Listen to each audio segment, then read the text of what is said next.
예, 오늘 이창모 목사님 성경 공부 인도자를 위한 가이드 초점으로 말씀해 주셨고요. 우리 짠틴 선교사님 정말 열정이 넘친 신선한 도구 감사드립니다.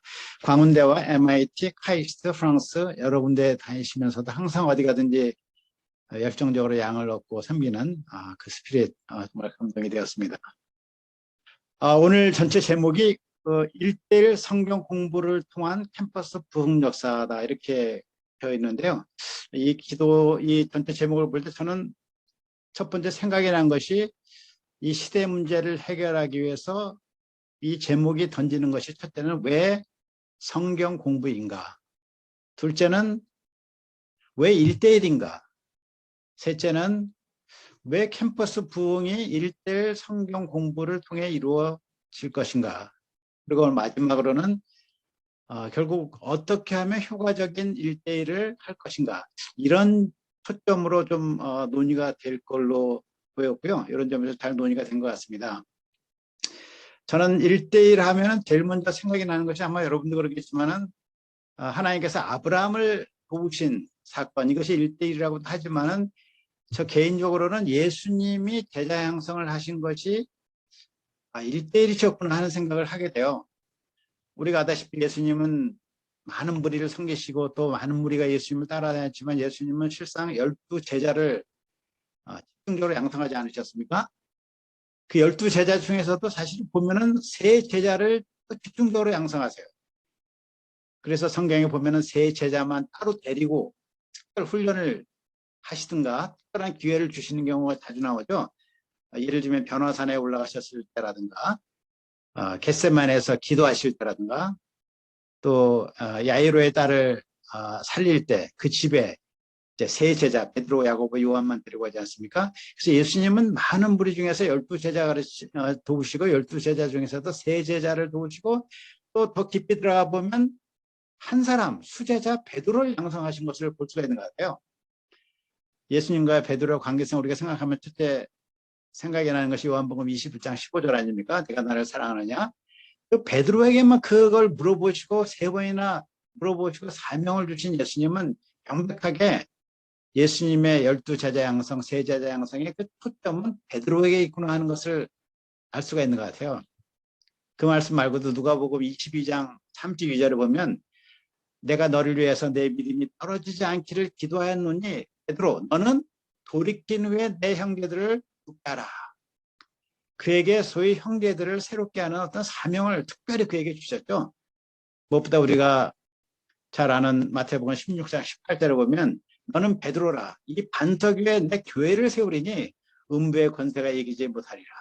내가 천국 열쇠를 너에게 주노니 내가 땅에서 풀면 하늘에서도 풀릴 것이요 땅에서 매이면 하늘에서도 매일 것이라는 아주 엄청난 그 권세랄까 그 영적 권위를 주지 않습니까? 그래서 예수님은 1대1은 바로 예수님이 하신 것이구나. 예수님은 방향 없이 이 말씀을 전하신 것이 아니라 1대1로 한 사람을 결국 도우셨는데 베드로를 도우셨구나 하는 생각을 하게 되는 것 같아요. 예수님의 지상사역은 굉장히 중요하죠. 3년 반 동안 공생애를 하시는데 이 역사는 실패해서는 안 되는 단 한 번의 사역이었습니다. 근데 예수님의 사역은 결국 두 가지인데 첫째는 뭐냐면 예수님의 죽으심과 부활을 통해서 복음을 완성하시는 것이 첫째고 둘째는 이 복음을 증거할 제자들을 키우시는 것. 이것이 둘째라고 할 수 있죠. 이 엄청난 절대절명의 사역을 절대로 실패하면 안 되실 사역에 있어서 예수님은 어떤 방향을 잡으셨냐면 1대1 어떻게 보면 한 사람 베드로를 키우시는 방향을 잡으셨다고 볼 수가 있습니다. 요즘 경제학에서 그런 말 쓰는데 분산 투자라는 말 써요. 당신의 계란을 한 바스켓에 넣지 말라. 또 떨어지면 다 손해보니까 소위 투자할 때는 여러 군데 나눠서 투자하라. 분산 투자가 지혜다 이렇게 말합니다. 그런데 예수님은 분산 투자하지 않으시고 자신의 모든 것을 한 바구니에 다 넣으셔가지고 베드로를 위시한 키 멤버 양성, 수제자 양성에 두신 것을 볼 수 있습니다. 참 예수님은 1대1에 굉장한 믿음을 가지시고 그 한 사람을 확실히 세울 때 그것을 그 한 사람을 통해서 하나님의 복음이 전파되고 계승이 되고 제자들이 또 세워진다는 믿음을 가지신 것 같아요. 저도 사실 선교사로 있을 때 이 말씀을 영접하고서 한 사람을 돕자, 많은 사람보다 한 사람을 일대일로 잘 돕자 해서 그 영국의 조상 목자 한 사람을 도왔는데, 저의 모든 시간과 에너지와 대부분을 한 60, 70%를 이 한 사람을 어떻게 하면 잘 도울 수 있을까? 어떻게 하면 말씀을 잘 줄 수 있을까? 그런 쪽으로 초점을 둔 것 같아요. 그렇게 하다 보니까 지금 26년간 그 분과 말씀을 계속 지금도 공부하고 있어요. 그런데 역사를 돌아보니까 제가 도운 것이 아니라 그 한 사람이 사람들을 돕고 그 한 사람이 도운 사람이 다른 사람을 도와서 목자들이 다 왔어요. 폴, 데런, 제임스, 로니, 루이스, 다른 목자들이 그 한 사람을 통해서 이렇게 온 것을 볼 때, 하나님은 참 일대일 한 사람을 돕는 역사를 귀중히 보시는구나 하는 생각을 하게 됩니다. 그래서 우리가 삐약과 같이 작은 역사 같지만은, 말씀 듣는 역사가 작게 보이지만은, 일대일 공부가 참으로 이 제자 형성을 하는 아주 좋은 방법이고, 이 다른 사람을 가르칠 수 있는 제자를 양성하는 것이 하나님의 시예요. 일대를 통한 영적 부흥이 이래서 일어나는구나 하는 생각을 하게 됩니다. 영어로 이런 말이 있는데, to reach out to one person at a time is to reach out to the whole people in time. 한 번에 한 사람을 돕는 것이 주님 오실 때까지 모든 사람을 돕는 길이다. 이런 말이 있습니다. 우리가 1:1 공부가 참으로 말씀의 능력이 있기 때문에 우리는 작은 일을 하는 것 같지만 한 사람을 집중적으로 도울 때 말씀으로 그 말씀이 사람을 변화시키고 제자로 세우고 그 제자가 또 제자를 세워나가는 제곱의 역사, 승의 역사가 일어난다는 믿음을 갖고 우리 인생이 결코 낭비되는 것이 아니다. 한 사람을 돕는 것이. 그래서 퀄리티가 있고 정말 헌신된 한 사람의 제자를 양성하는 것에 초점을 두면 좋지 않겠는가 이런 생각이 듭니다.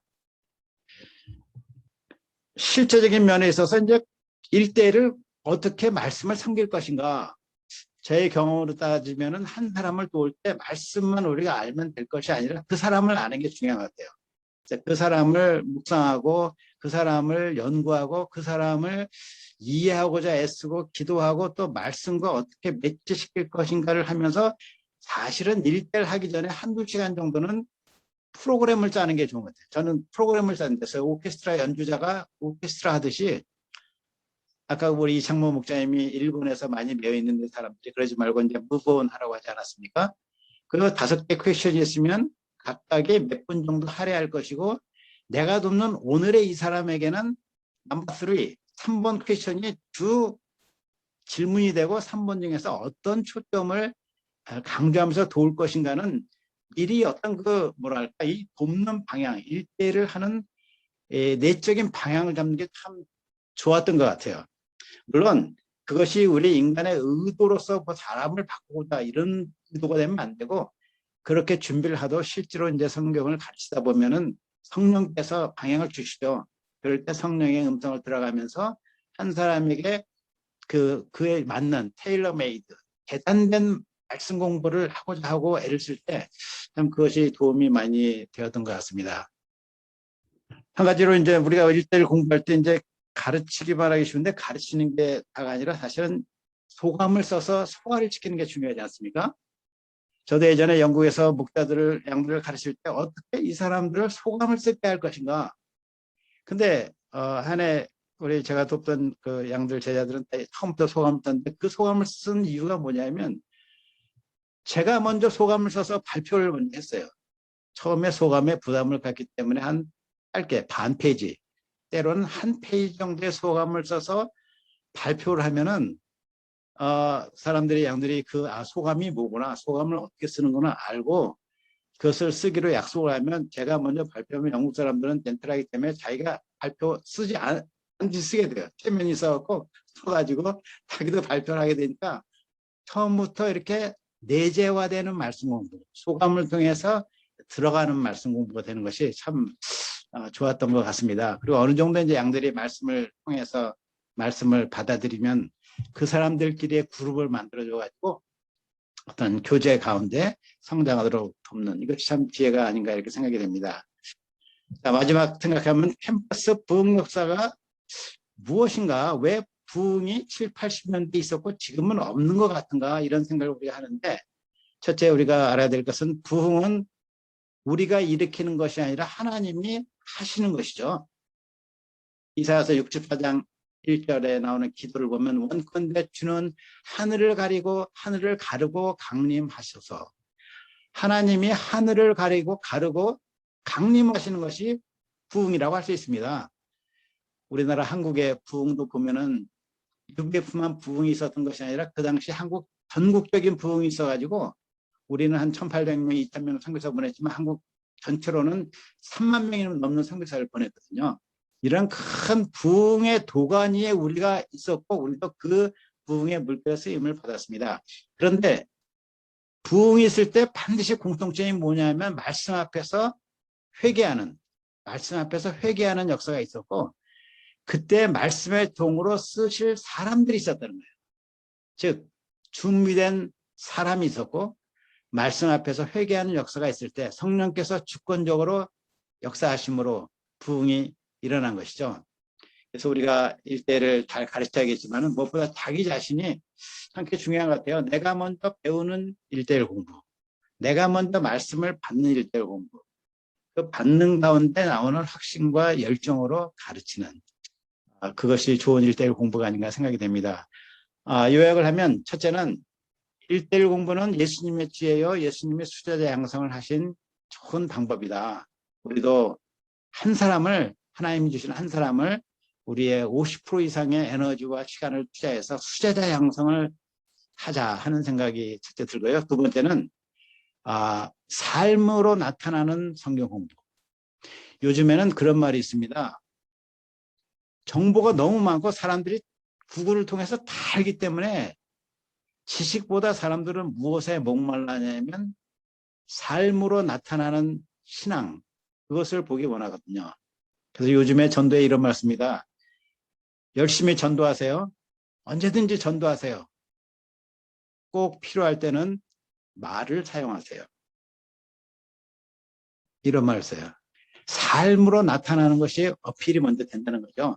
그리고서 이제 말씀 우리가 도울 수가 있습니다. 이 하나님의 부흥의 역사는 하나님의 주권적인 때 가운데 일방적으로 임하시기 때문에 우리가 먼저 회개하며 말씀을 배우는, 그리고 가르치는 일대일 공부가 되는 게 중요하고, 그럼으로써 나와 내가 돕는 양들이 하나님께 쓰임받는 준비되는 사람 되는 것이 참으로 중요한 것 같습니다. 부흥의 역사는 우리가 바쁜 게 아니라 하나님이 급하신 일이죠. 하나님의 인트레스트입니다. 하나님은 우리가 또 배우고 가르치는 일대일 역사가 흥황이 일어나고 준비된 자들이 많이 생기는 그런 때를 고대하고 계시지 않은가, 그런 생각이 듭니다. 예, 이상입니다. 감사합니다.